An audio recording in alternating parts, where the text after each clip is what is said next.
Dans l'histoire du judo, certains athlètes remportent des médailles. D'autres dominent leur génération pendant quelques années, mais très rares sont ceux qui deviennent de véritables légendes. Des hommes dont le nom traverse les décennies. Des maîtres dont l'influence dépasse largement les tatamis. Lorsqu'on parle des plus grands judokas de tous les temps, un nom revient immédiatement. Yasuhiro Yamashita. Invaincu pendant près de 9 années. Plus de 200 victoires consécutives. Quadruple champion du monde, champion olympique. Pour beaucoup, il incarne tout ce que le judo représente, la puissance, la maîtrise de soi, l'humilité et le respect. Mais derrière ce palmarès exceptionnel se cache l'histoire d'un jeune garçon japonais qui, comme tous les autres, a commencé par tomber avant d'apprendre à se relever. Comment est-il devenu le combattant le plus redouté de son époque? Pourquoi son nom est-il encore aujourd'hui prononcé avec autant de respect dans les dojos du monde entier? Pour répondre à ces questions, il faut remonter au Japon des années 1950. Yasuhiro Yamashita naît le 1er juin 1957 sur la préfecture de Kumamoto, sur l'île de Kyushu. Le Japon se reconstruit progressivement après les ravages de la Seconde Guerre mondiale. Les familles vivent modestement, mais des valeurs comme le travail, la discipline et le respect occupent une place centrale dans l'éducation. Le jeune Yasuhiro grandit dans ce climat où l'on apprend très tôt que rien ne s'obtient sans effort. Enfant, il déborde d'énergie. Il aime courir, grimper et relever tous les défis physiques qui se présentent à lui. Ses parents comprennent rapidement qu'il lui faut une activité capable de canaliser cette énergie. Ils l'inscrivent alors au judo. À cette époque, personne ne peut imaginer que ce simple choix changera l'histoire de ce sport. Les premiers entraînements sont difficiles. Comme tous les débutants, Yasuhiro tombe souvent. Il perd l'équilibre, se fait projeter. Mais il ne se décourage jamais. Au contraire, chaque chute devient une leçon, chaque erreur est une occasion de progresser. Très vite, ses entraîneurs remarquent une qualité rare. Le jeune garçon ne cherche jamais d'excuses. Lorsqu'il échoue, il retourne immédiatement s'entraîner. Cette détermination impressionne déjà ceux qui l'entourent. Les années passent. Yamashita progresse à une vitesse remarquable. Son physique devient un atout. Il est naturellement puissant, mais il comprend très tôt que la force seule ne suffit pas. Le judo est un art où la technique l'emporte souvent sur la puissance. Il apprend donc à utiliser son corps avec intelligence, à sentir le déséquilibre de son adversaire, à choisir le bon moment pour attaquer. Lors des compétitions scolaires, les victoires commencent à s'accumuler. Son nom circule dans les dojos de la région. Mais ce qui impressionne le plus ses entraîneurs n'est pas son talent, c'est son attitude. Après chaque victoire, il reste humble. Après chaque défaite, il retourne travailler. Il comprend déjà que le véritable adversaire n'est pas celui qui se trouve en face de lui. Le véritable combat, c'est celui que chacun mène contre lui-même. Cette philosophie deviendra la base de toute sa carrière. À la fin de son adolescence, Yasuhiro intègre la prestigieuse université Tokai. Pour un judoka japonais, c'est l'un des meilleurs endroits où se former. Mais la réputation de l'université n'est pas du hasard. Les entraînements y sont extrêmement exigeants. Les journées commencent avant le lever du soleil. Préparation physique, technique, randori, études tactiques, puis de nouveau plusieurs heures de pratique. La fatigue est permanente, la concurrence est féroce. Chaque étudiant rêve d'un jour intégrer l'équipe nationale. Dans cet environnement, beaucoup abandonnent. Yamashita, lui, semble progresser encore plus vite que ses rivaux. Il répète les mêmes techniques des centaines de fois, cherche la perfection dans chaque détail. Ses partenaires racontent qu'il pouvait rester des heures à travailler un seul mouvement jusqu'à ce qu'il soit parfaitement exécuté. Il ne recherche pas seulement la victoire, il recherche la maîtrise. C'est également durant cette période qu'il perfectionne la technique qui deviendra sa signature, le Hosoto-gari, un grand fauchage extérieur d'une puissance impressionnante. Mais sa réussite ne repose pas uniquement sur la force, elle repose sur un timing exceptionnel et une lecture presque instinctive du combat. À la fin des années 1970, Yasuhiro Yamashita est sélectionné pour représenter le Japon sur la scène internationale. C'est le début d'une période qui va entrer dans l'histoire du judo. Face aux meilleurs combattants du monde, il affiche une sérénité étonnante. Il ne cherche jamais à impressionner, il applique simplement le judo qu'il pratique depuis son enfance. Un judo basé sur la discipline, la précision, le contrôle et le respect.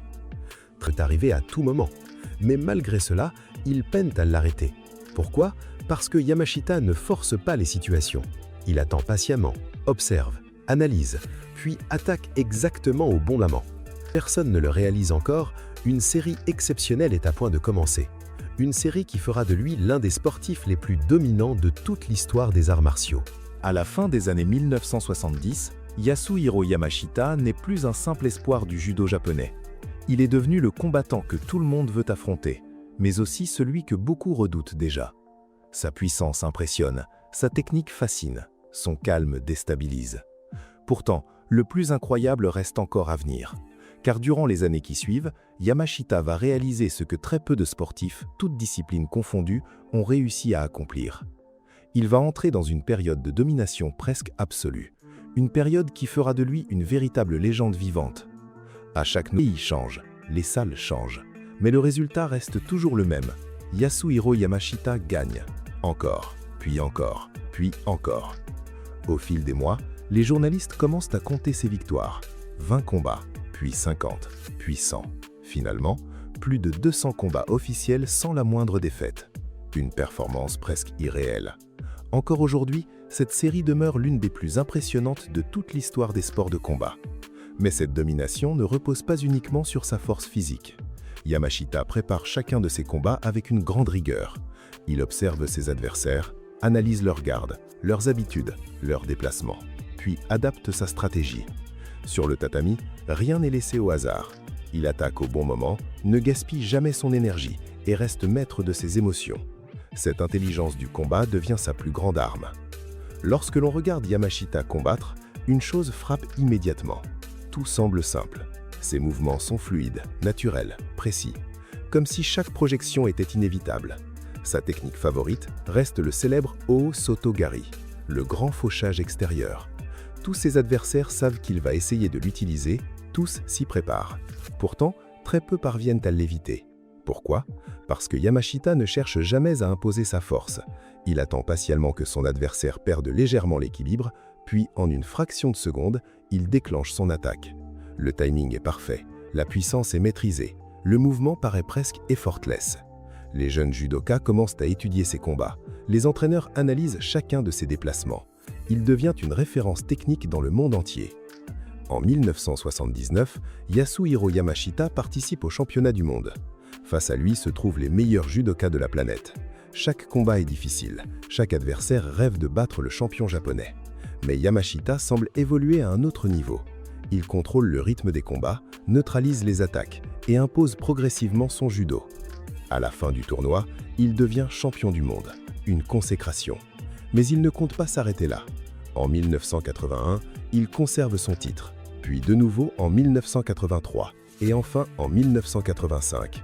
Au total, il remportera 4 titres mondiaux, une performance exceptionnelle qui confirme son statut de numéro 1 indiscuté. Partout où il combat, les salles affichent complet.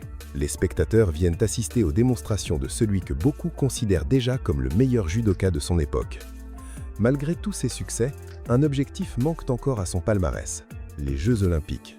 Pour un judoka japonais, devenir champion olympique représente le sommet d'une carrière. Toute sa préparation est désormais tournée vers les Jeux de Los Angeles en 1984. Le Japon compte sur lui, les médias le présentent comme le grand favori, les attentes sont immenses. Mais à quelques jours du début de la compétition, le destin frappe. Lors d'un entraînement, Yamashita se déchire le muscle du mollet droit. La blessure est sérieuse, chaque appui provoque une douleur intense. Les médecins s'inquiètent, certains pensent qu'il devrait renoncer. Après tout, il possède déjà l'un des plus beaux palmarès de l'histoire. Mais Yamashita refuse d'abandonner. Pour lui, les Jeux Olympiques représentent le rêve de toute une vie. Il prendra le départ, même blessé, même diminué, même si cela signifie combattre dans la douleur. Lorsque l'arbitre annonce la fin du combat, Yasuhiro Yamashita devient champion olympique. Le Japon explose de joie. Le monde du judo assiste à l'un des plus grands exploits de son histoire. Cette médaille d'or ne récompense pas seulement un champion. Elle récompense un homme qui a refusé d'abandonner. Après cette victoire historique, Yamashita continue encore quelques temps à combattre. mais il sait que son corps commence à porter les marques d'une carrière exceptionnelle. Il décide alors de mettre un terme à sa carrière sportive. Pour beaucoup, c'est la fin d'une époque. Mais pour lui, une nouvelle mission commence, transmettre. Il devient entraîneur, puis professeur.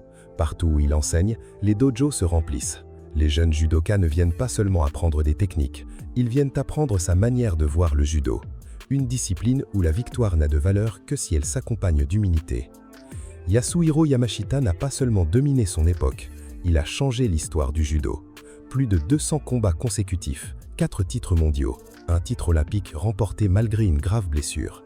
Mais au-delà des trophées, il a surtout montré qu'un véritable champion se reconnaît à son attitude, à son respect, à sa capacité à continuer de progresser, même lorsqu'il est déjà au sommet. Encore aujourd'hui, son nom est prononcé avec admiration dans les dojos du monde entier, parce que certaines carrières s'arrêtent avec la dernière compétition. Mais les plus grands maîtres, eux, continuent d'inspirer bien après avoir quitté les tatamis. Merci d'avoir suivi ce documentaire sur l'esprit du dojo. Si cette histoire vous a inspiré, pensez à laisser un j'aime, à vous abonner à la chaîne et à activer la cloche pour ne manquer aucun de nos prochains documentaires. Et dites-moi en commentaire, quel autre grand maître ou champion des arts martiaux aimeriez-vous découvrir dans une prochaine vidéo? À très bientôt sur l'esprit du dojo.